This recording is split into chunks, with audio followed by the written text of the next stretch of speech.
I hate this. Come no, KARL MARX thinking and I'm a revolutionary. What revolutionary? People need jobs. They don't need us. Do you know Donald Trump? He will tell American companies to close up shop here. Yeah. You are playing. Let's not act stupid and brave here. Look at what happened in Zimbabwe. I was there when they took people's land. I was there in Zimbabwe when I saw them taking people's land. Today, Zimbabwe is calling the white people back to pay them for the land they've taken from some of them. I'm not saying it. In Nigeria, we usually say wahala. That's literal pidgin English translation for trouble. So really, getting Mckenzie, right? If he really, begins to run a master class for business, for politicians, I think I'll be one of those few people who will actually enroll, because he's beginning to really feel to me that it's really important that the politicians understand how trade works, how business works, all right? And, it's getting really clear that nations now, especially prosperity in nations, depends on how productive that nation is, all right? When you listen to, many Americans speak, I really studied the way they think, the mindset. They are really about owning businesses. Americans are really about, creating a business. Not so much per se. I know a lot of Americans actually have jobs and they wake up in the morning to look for a job. But a really large majority of Americans, you think they speak in terms of business. They ask, how am I going to improve my business? What am I going to do about my business? What strategies to expand my business? That's a language I've really come to realize about the Americans, all right? And this is something I see is really lacking, really missing among Africans, and then even worse still, our politicians. So getting Mckenzie now in this video, really intense video. I really would admonish you guys watch till the end, because it's really hitting a lot of really important points, which I think for me, we all Africans actually have to, listen and learn and pick some lessons. I saw a video today about one South African guy, a popular YouTuber actually also, who actually does a lot of issues with Pan-Africanism, all right? And he was actually speaking about how America has constantly disrespected South Africa. I think the Secretary of State, and I think his name is Rubio, he's actually also sent a tweet today that he's not going to be attending, the G20's exchange. I think by November, South Africa should be hosting the G20 summit, so to speak. And I think at that point, it should really hand over the G20 baton to the United States, all right? But now they're really making it clear that they're not going to be coming to South Africa, because they see South Africa as a nation that is actually spreading DEI, which they're trying to kick out from their country. And so that they wouldn't be a part of what the G20 now, according to them, seems to represent as this embodiment that wants to spread the mantra of the same DEI, the whole diversity and all that, which they're trying to, I think I saw that on X anyway. And for me, it was, according to this South African, I think I'll link his YouTube page, really popular YouTuber from South Africa. He was also really angry that, he misses Naledi Pandor, and that Naledi Pandor would have responded with force to Marco Rubio. I think that's his name, Marco Rubio. But I'll be making some videos on all that in the US anyway, and trying to really understand, because now it's really important to really understand US policy because of what is really going on. We've been so dependent on US taxpayer money that we almost have been dumped down, in terms of producing for ourselves, okay?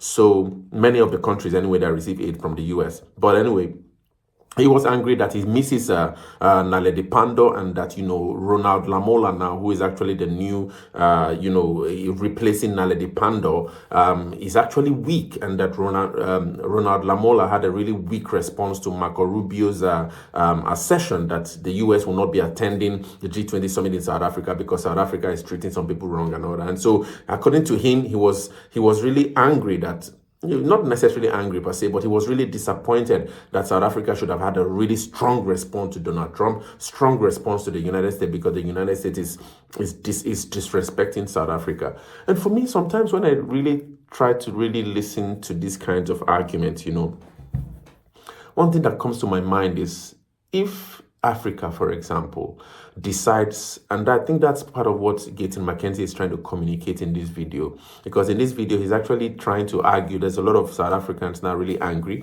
and telling, Donald Trump to go to hell and all of that. So he's arguing from the perspective that if the US decides to go to hell and take all the aid, all the funds, all the funding that they've been actually giving to South Africa, a lot of jobs will be on the line.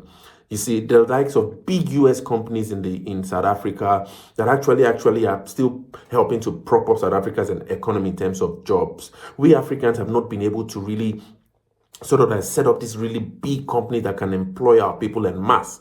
So these multinationals and really big US companies, anyway, I think that South Africa has a really interesting environment, and most of them are invested there. If Donald Trump just calls, back somehow for these companies to leave South Africa, if he decides to do that, according to Mckenzie, we are actually seeing we might see that unemployment rate that has actually been, hovering around 33.5% go to as much as 80 to 90% in a day. We see that ArcelorMittal alone, which is South African, leaving South Africa, it's already causing a lot of chaos in the job space, all right? Losing as much as hundreds of thousands of jobs. So now with Donald Trump, if he decides to act, because right now we are just actually feeling the pain of a 90-day pause on USAID, which Donald Trump, Elon Musk argues is a criminal organization. And that's why the Department of Government Efficiency, DOGE, in the US wants to try to see if they can. They actually saw an article today that actually even the USAID office in the United States is actually so silent now. A lot of the workers haven't actually come to work and all of that. And, in a way, a lot of the workers abroad are beginning to pack their bags and trying to look for other jobs and preparing for a possible closure of their responsibilities abroad. Kenya, for example, I just saw today also another video that actually said that USAID workers in Kenya, all right, USAID funding, that has been supporting the military, the police support that Kenya has been giving to Haiti, would now be probably going to limbo, because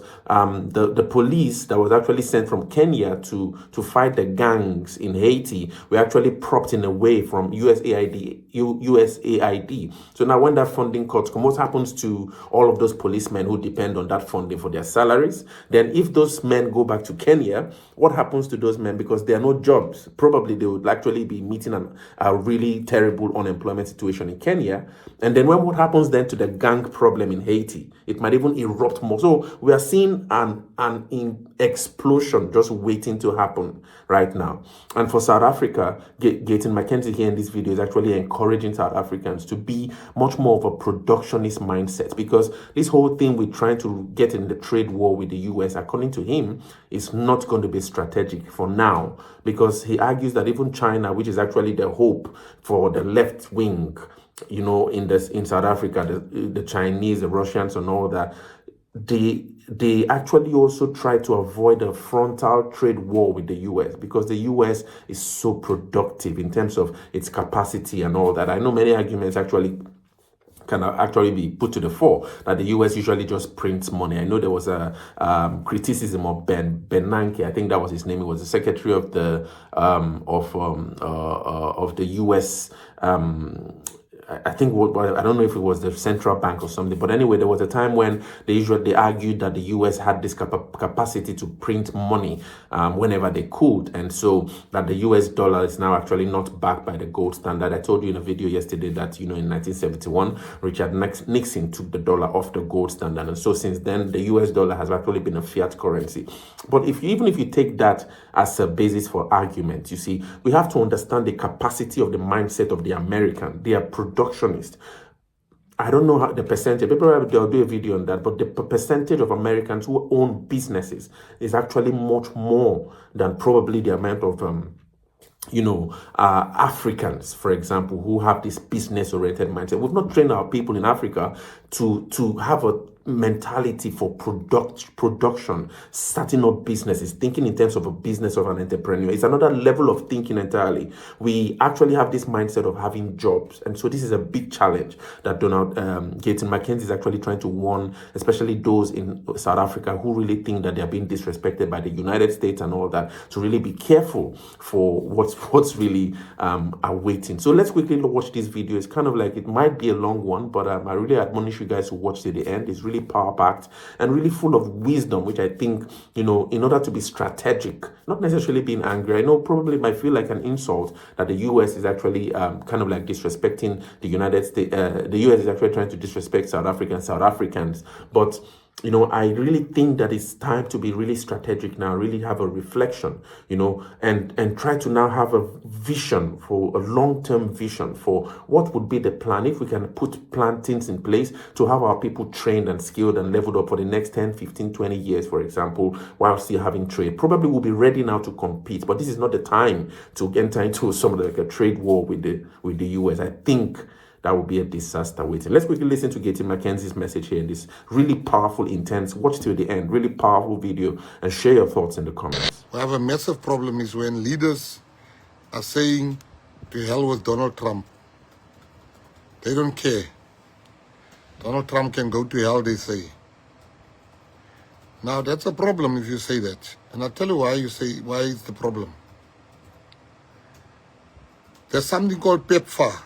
PEPFAR pays for a huge amount of HIV/AIDS treatment, HIV/AIDS patients, HIV/AIDS medical personnel that works with HIV positive, listen to me, HIV/AIDS, HIV positive cases. So if you are HIV positive and you get ARVs, you benefit from PEPFAR. If the doctor's treating you, benefit from PEPFAR. The nurse is treating you, benefit from PEPFAR. Now you can't just say to hell with America. People are going to die. People are going to lose their jobs. I'm talking about 20,000 people, minimum. So you can't just say to hell. No, that's not how it works. If we don't want Donald Trump to have an opinion, we shouldn't ask them for money.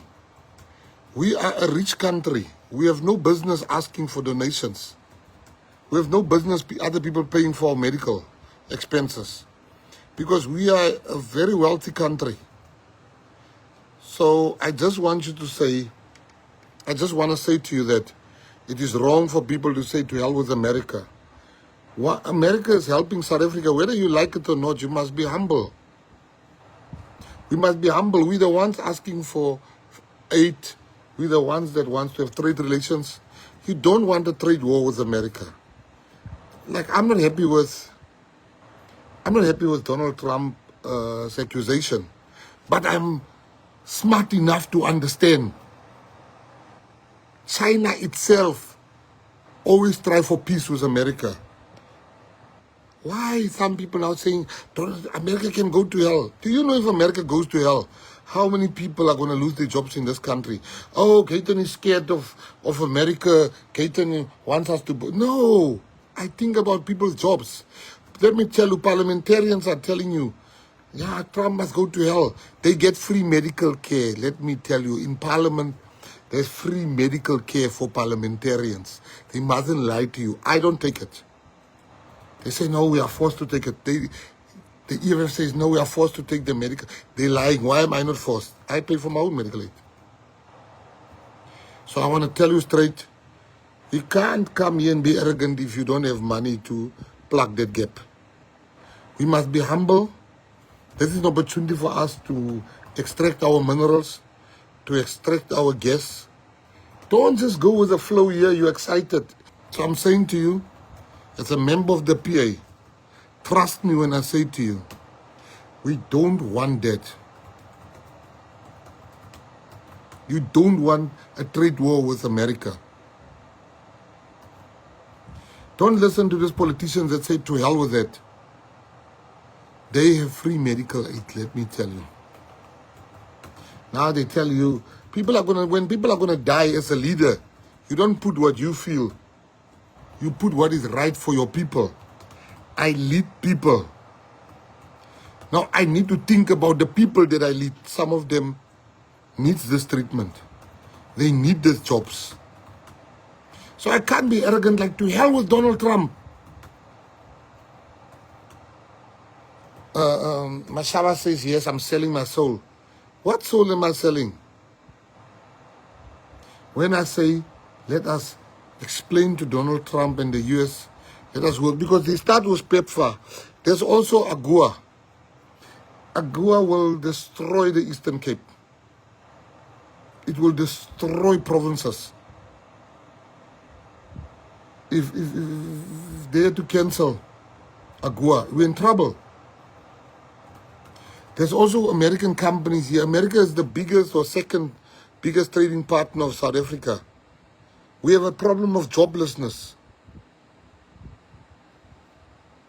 The ANC plays with fire. This thing, you know, I hate this. KARL Marx thinking, and I'm a revolutionary. What revolutionary? People need jobs. They don't need your... People don't need... You know, it was Amilcar Cabral that says, claim no easy victories. Tell no lies, claim no easy victories. People don't follow you for the things in your head. People are following us so that they can improve their lives and they can improve their material conditions. So I'm saying to you, I have no time for places like, for thinking like, now to hell with this. People don't have jobs. Maybe this is a chance. We can't even mine our gas in this country, like we are not in charge of our gas. Then you are being taken to court. Nonsense, only nonsense that.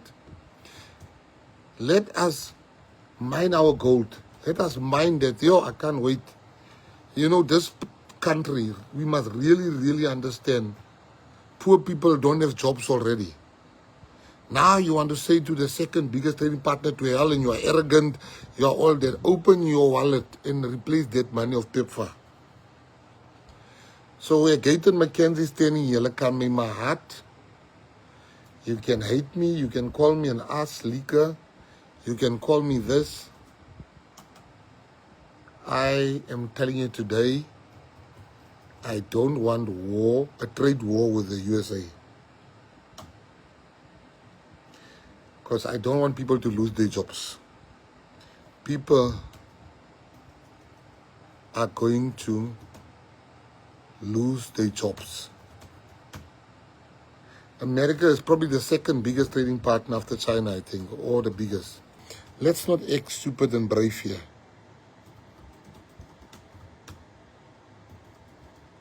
Let's not act stupid and brave. Look at what happened in Zimbabwe. I was there when they took people's land. I was there in Zimbabwe when I saw them taking people's land. Today Zimbabwe is calling the white people back to pay them for the land they've taken from some of them. I'm not saying you shouldn't share the land for other races too. Khoisan needs land, black people also need land.